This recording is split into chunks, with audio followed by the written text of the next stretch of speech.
Losing to Everton. Wenger versus Arteta. Football fans, welcome to the April 24th edition of the Positively Uncensored Arsenal podcast. On behalf of George, my apologies to you, the listeners. Due to technical reasons, I have lost the entire 40 minutes of our podcast, recorded on Saturday morning. But fortunately, I can share with you a chat we had beforehand about why we keep losing at home to teams like Everton and the difference between Wenger and Arteta. Stay tuned for more.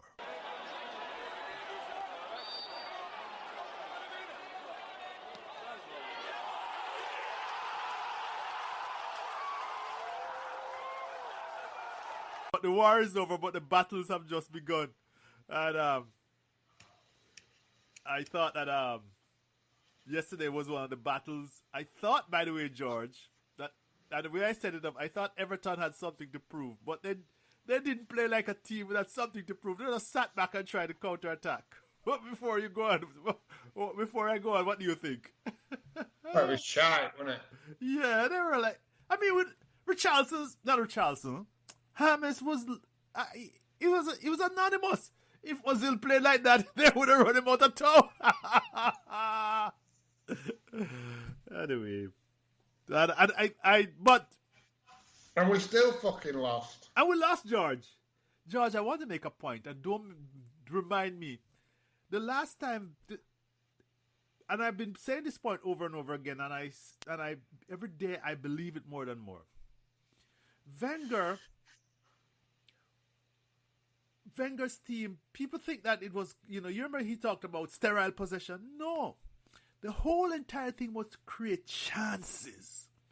And the difference between him and Mikel Arteta is that he went after teams. In his worst season, that same Everton team, not have that same personalities, but they have quite a few of them. We trashed them 5-1. And Georgia possession figures were the same. 59% versus 41%. I just checked it because I said, I need to make this point. Yeah. Aaron Ramsey scored a triple that day, a hat-trick. And the same number of chances. This time, we created only 14 shots yesterday. We created 15 shots, but 8 were on target. But this motherfucker's team, of course, only usually creates 3 shots on target. That's the difference between Wenger and all these people. Ancelotti and them are so conservative.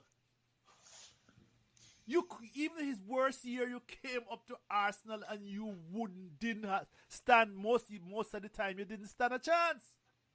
We only had 1 loss at home that season. And then I see this guy. No, 2. We had 2. 2 losses. Well, I thought, okay. Yeah, we lost to United and City. And we battered fucking City, United, I think. Battered United, do you remember? Shot on target after target. I didn't see the game. I came home and I remembered you tweeting when I was at work, and I saw the chances because it was a midweek game, George.